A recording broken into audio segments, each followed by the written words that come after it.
We're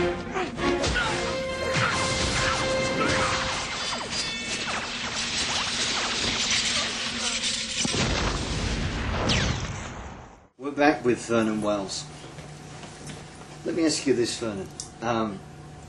Looking at your career over the span of it, have you completed everything that you wanted to do? Is there still more to go, something that you won? I don't think I've I don't think that I have done everything I want to do. I think that anybody that says they're a competent actor is a liar, number one, because we learn continuously. And enjoying what I do, I have much more that I would like to do.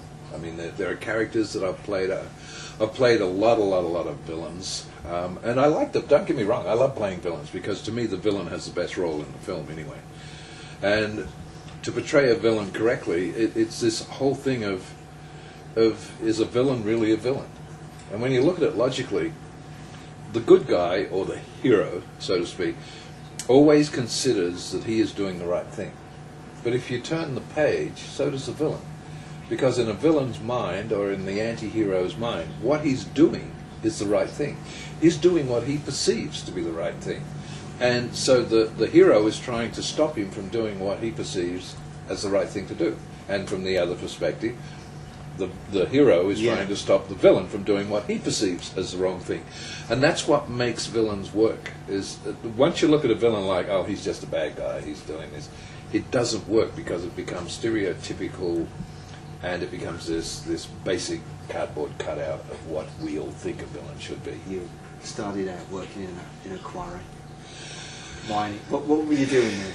Well, actually, way back in Australia when I first started, my family, I lived in the country, and my family business was quarrying. They had a rock quarry that they mined stone. It was called bluestone, which is very hard stone which surfaces the roads in Australia. Okay. And I started out driving trucks, large trucks, driving front-end loaders. I graduated to doing the mechanics on the trucks, fixing engines, fixing the trucks. That was where I did that, and you know what? I was happy doing that. That was where I was going to stay for the rest of my life. And like I said, things changed, because while I was doing that, I was working as a singer in the band and things, and everything changed because of an accident. I never thought I would end up in America.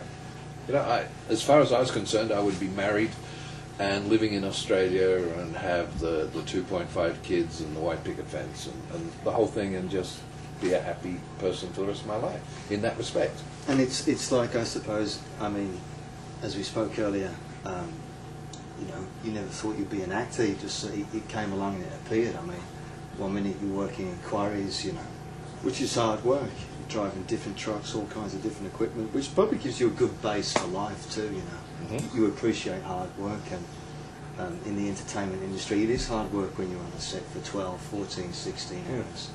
And you're there, you know, and sometimes it's a long period of wait, which could be tiring as well, I believe. Filling that time, and then you've got to go and bring all the. You've always got to be on. Vernon, tell me, what do you have for breakfast? What does Vernon Wells have for breakfast? Well, if I remain true to my character, Vernon Wells would eat.